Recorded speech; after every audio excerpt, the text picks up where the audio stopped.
Mahigit 2,000 taon na ang Kristyanismo na siyang tinaguriang pinakamalaking relihiyon sa buong mundo at niyayakap ng humigit kumulang 2.4 bilyong mananampalataya o 33% sa kabuuang populasyon ng buong mundo.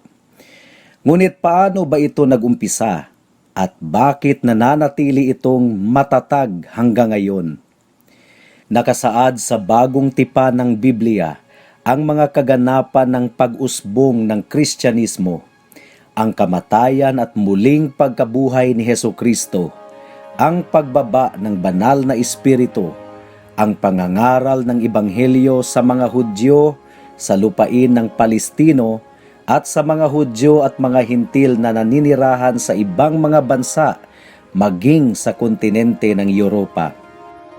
Ang aklat na kilala bilang mga gawa ng mga apostoles ay naglalarawan sa simulain ng iglesia at nagwakas kay Pablo, ang tinaguriang apostol ng mga Hintil, bilang isang bilanggo doon sa Roma na naghihintay ng pagdinig ng kaniyang kaso na inapila niya kay Emperador Cesar. Ang mga taong saklaw ng kaganapang ito ay tinatayang mula sa 30 AD hanggang sa 64 AD.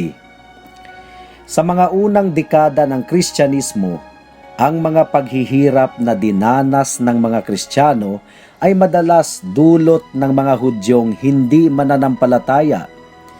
Ang mga Romanong opisyalis naman, na ang iilan ay nababanggit pa sa bagong tipan, madalas ay tolerant kung tatawagin sa Kristyanismo at hindi nangingialam upang supilin ito. Marahil nga ay napagtanto nila na ang mga Kristiyano ay mga mamamayang sumusunod sa batas. Maaari ding narinig nila na ang mga tagasunod kay Jesus ay inuutusan na gawin ang mga paghiling, mga panalangin, mga pamamagitan at mga pagpapasalamat patungkol sa lahat ng mga tao, kabilang na ang mga hari at ang mga nasa mataas na katungkulan.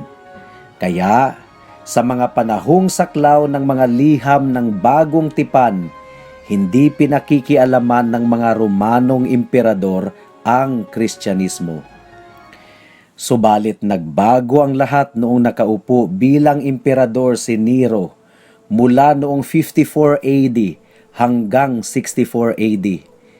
Si Nero ay tinaguriang monster of wickedness at isa sa pinakamasamang tao na naluklok sa pwesto. Ang salawikaing "He fiddled himself while Rome was burning" ay naglalarawan sa kanyang matigas na budhi. Nagliyab ang apoy noong 64 AD at ang pangunahing suspect na may pakana sa apoy ay walang iba kundi si Nero mismo. Ngunit pinalabas nito na ang mga Kristiyano daw ang may kagagawa ng krimen. Ito ay ayon mismo kay Tacitus, isang tanyag na Romanong mananalaysay. Ayon pa kay Tacitus, Nero punished with the utmost refinement of cruelty a class hated for their abominations who were commonly called Christians. Christus, from whom their name is derived, was executed at the hand of Pontius Pilate in the reign of Tiberius. In Rome, an immense multitude was convicted, not so much on the charge of arson as because of their hatred of the human race. Besides being put to death, they were made to serve as objects of amusement. They were clad in the hides of beasts and torn to pieces by dogs. Others were crucified, others set on fire to serve to illuminate the night when daylight failed. malinaw na ang mga paratang laban sa mga Kristiyano ay labis na kasinungalingan. Ito ang pananaw ni Tacitus. Sa katunayan, nakasaad sa kanyang aklat na ang mga Kristiyano ay pinuksa hindi para sa pampublikong kapakanan, kundi upang masiyahan ang kalupitan ng isang individual. Isa pang Romanong manunulat na nagngangalang Suetonius ay nagpahayag din ng pananaw tungkol sa mga Kristiyano bilang mga pasaway at mga mapamahiing grupo ng tao. Ngunit, hindi niya dinitalye pa ang ibig niyang sabihin. Ang mas detalyadong record patungkol sa mga sinaunang Kristiyano ay nakasaad sa mga palitan ng mga liham noong 112 AD sa pagitan ni Younger Pliny at Emperador Trajan. Sa panahong iyon, si Pliny ang gobernador sa Bithynia sa Asia Minor. Nakasaad sa isang liham na naguguluhan siya kung paano hawakan ang kaso ng mga Kristiyano sa kaniyang lalawigan. This is the course that I have adopted. I ask them if they are Christians. If they admit it, I repeat the question a second and a third time, threatening capital punishment. If they persist, I sentence them to death, for their inflexible obstinacy should certainly be punished. Christians who are Roman citizens, I reserve to be sent to Rome. I discharge those who are willing to curse Christ, a thing which, it is said, genuine Christians cannot be persuaded to do. Dagdag pa, nagbibigay ang liham ni Pliny ng pananaw sa kadalasang ginagawa ng mga Kristiyano noong ika-2 siglo. On an appointed day, the Christians are accustomed to meet at daybreak and to recite or sing a hymn to Christ, as to a God, and to bind themselves by a sacramentum or an oath, to abstain from theft and robbery, adultery, and breach of faith. After this they depart, and meet again to take food. To find out the truth concerning them, I applied torture to 2 maidservants who were called deaconesses. But I found nothing but a depraved and extravagant superstition. Sa sagot ni Trajan sa liham ni Pliny, sinabi nito na huwag sadyang habulin ang mga Kristiyano upang parusahan. Saka na lang daw sila isasakdal kung sumusuway na ito sa pamahalaan, at kung nasa kustodiya na sila ng mga mambabatas, kung handa silang sumamba sa mga Diyos-Diyosan na aprobado ng Roma at itanggi si Kristo, maaari silang pakawalan. Pinaniniwalaan ng maraming mananalaysay na dumami ng husto ang bilang ng mga Kristiyano sa ika-2 siglo. Subalit, wala masyadong mga record ang nagpapatunay nito. Gayunpaman, alam natin na noong 150 AD, may isang liham na pinadala ng isang karaniwang mananampalataya sa emperador ng Roma na naglalaman ng ganito. We are but of yesterday, and we have filled all that belongs to you, the cities, the fortresses, the free towns, the very camps, the palace, the senate, the forum. We leave to you the temples only. Isa sa mga tanyag na Kristiyano sa mga panahong iyon ay si Justin Martyr, na isang katutubo ng Samaria at ipinanganak noong 100 AD. Bigo siyang matuklasan ang katotohanan sa loob ng maraming taon. Binabad niya ang kanyang sarili sa mga non-Christian philosophies. Ngunit, wala ni isa man sa kanila ang nakapagdulot ng kapayapaan sa kanyang puso. Ngunit nagbago ang lahat sa ika-32 taong gulang ng kanyang buhay.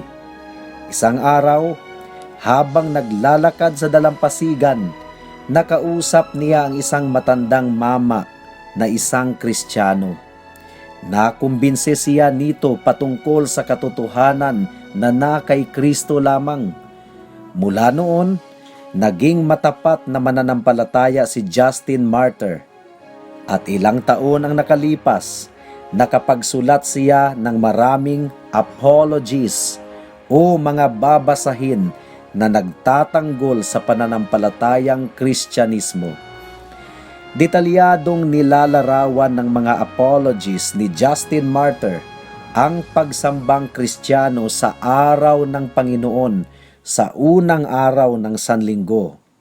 Aniya, Ang karaniwang panambahan ay mayroong pagbabasa ng kasulatan, pangangaral, pananalangin pastoral, halik pangkapayapaan, banal na hapunan at pagbibigay ng kaloob. Naging martir si Justin noong 165 AD.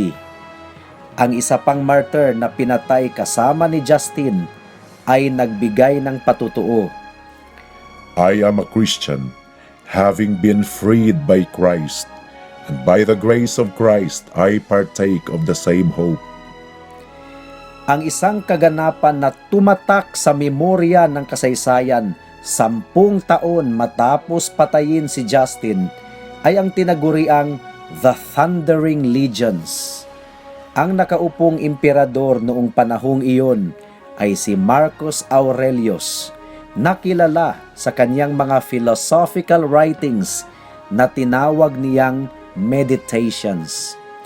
Naglunsad siya ng isang military campaign, subalit nagtagumpay ang kalaban sa pagputol ng supply ng tubig para sa kanyang hukbo. At sa puntong iyon, tila baga, susuko na siya sa kalaban. Ngunit nangyari ang isang bagay na ikinagulat at ikinalambot ng kanyang puso para sa mga Kristiyano. Ang mga mandirigma sa 12th Legion na pawang mga Kristiyano ay nagsipagluhuran at maalab na nananalangin na bumuhos ang ulan. At halos hindi pa sila nakatayo mula sa kanilang pagluhod, bumagsak ang isang napakalakas na ulan na ikinalito ng kalaban at sumalba sa sitwasyon ng emperador na naniniwala na isang himala ang nangyari.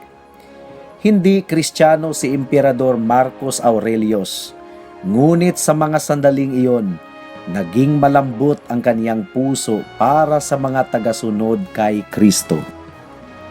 Mula noon, may mga pag-uusig pa ring pasulput-sulput. Paminsan-minsan ay resulta ng patakarang imperial.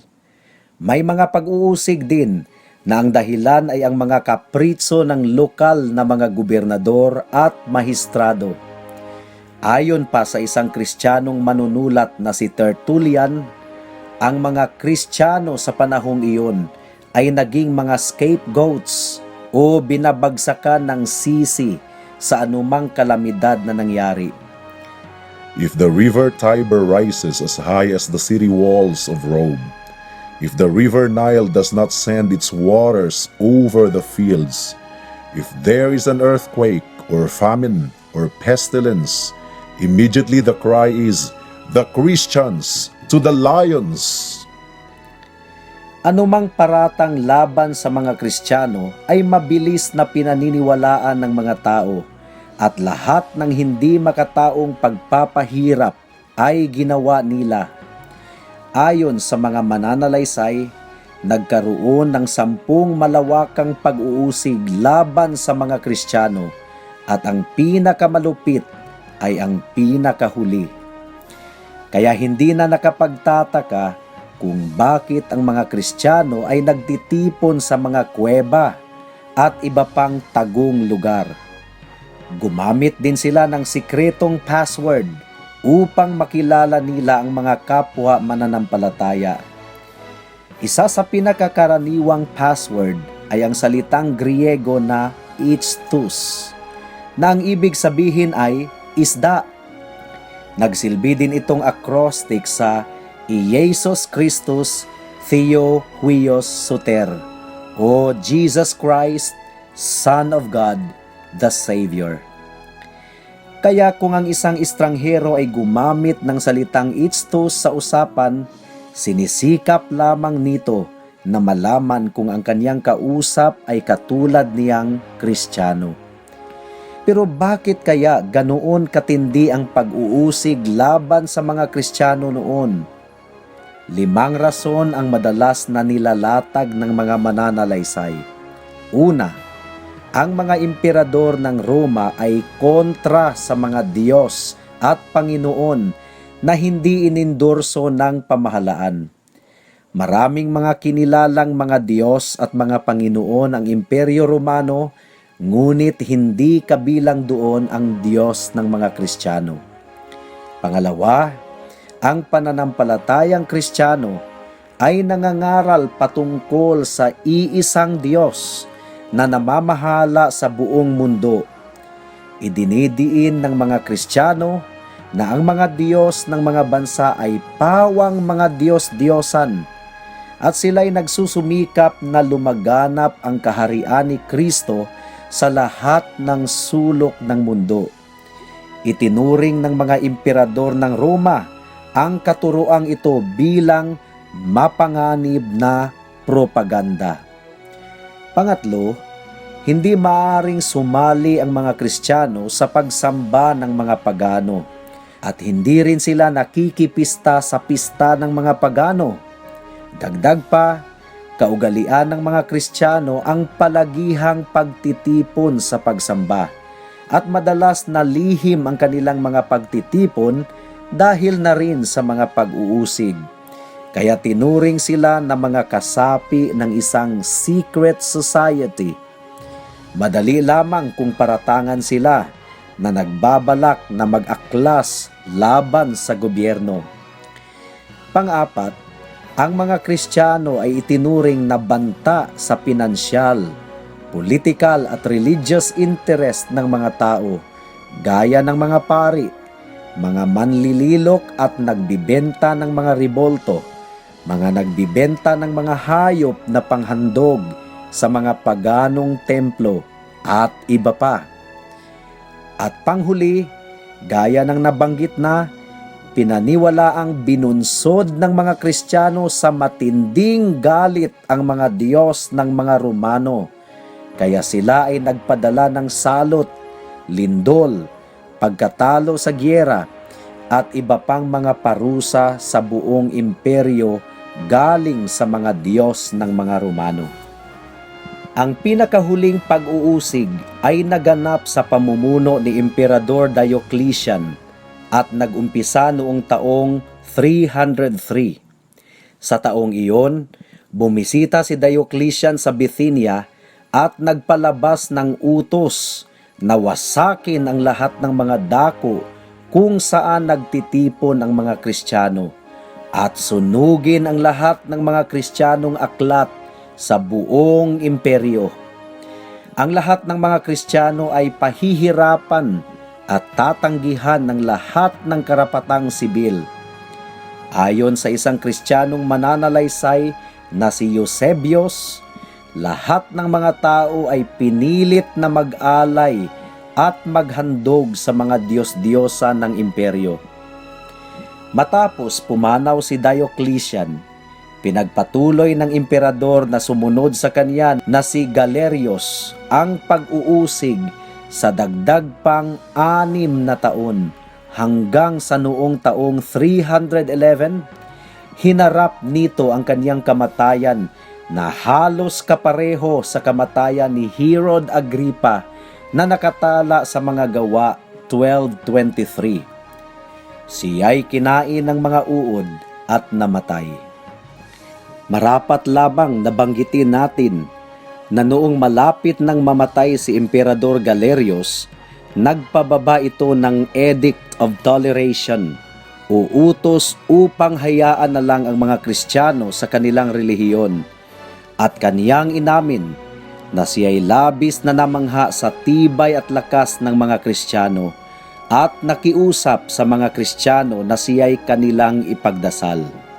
Kaya ang tanong, sino nga ba ang maaaring makipagbuno laban sa makapangyarihang Diyos at magtagumpay?